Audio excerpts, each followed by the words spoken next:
इंदापूरमध्ये गोपीचंद पडळकर यांच्या नेतृत्वात आज निघणारा ओबीसी मोर्चा रद्द करण्यात आलाय। इंदापूरमधल्या मराठा आणि ओबीसी समाज तसंच प्रशासन यांच्यात झालेल्या बैठकीत काल हा निर्णय झाला। 9 डिसेंबरला पडळकरांवर चप्पलफेकीची घटना घडली होती आणि त्याच्या निषेधार्थ इंदापूरमध्ये आज ओबीसी मोर्चा काढला जाणार होता।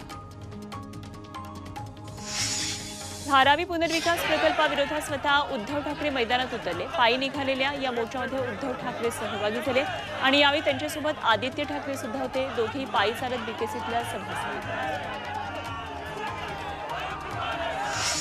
मोर्चात सहभागी झालेल्या आदित्य ठाकरेंकडे एका शिवसैनिकानं भगवा झेंडा सोपवला।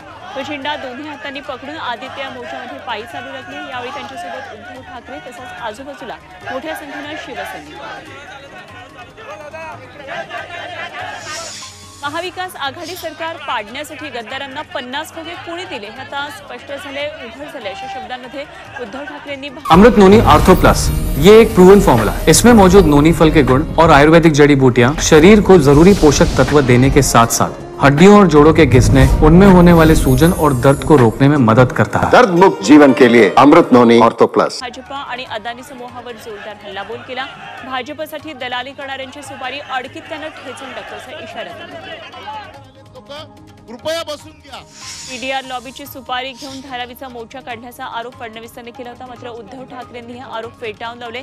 देवेंद्र आणि कंपनी अदानीचे बूट चाटते असा टोला ठाकरेंनी लगावला।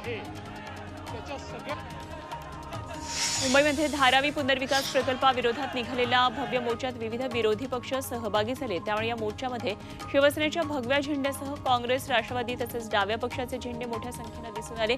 त्यामुळे इथलं एकंदरीत चित्र रंगीबेरंगी झालेलं पाहायला मिळालं। ठाकरेंच्या मोर्चावर मुख्यमंत्री एकनाथ शिंदेंनी हल्लाबोल केला। मोर्चात धारावी बाहेरून माणसं मागवली होती। विकास विरोधी लोकांनी मोर्चा काढला होता असा टोला शिंदेंनी लगावला।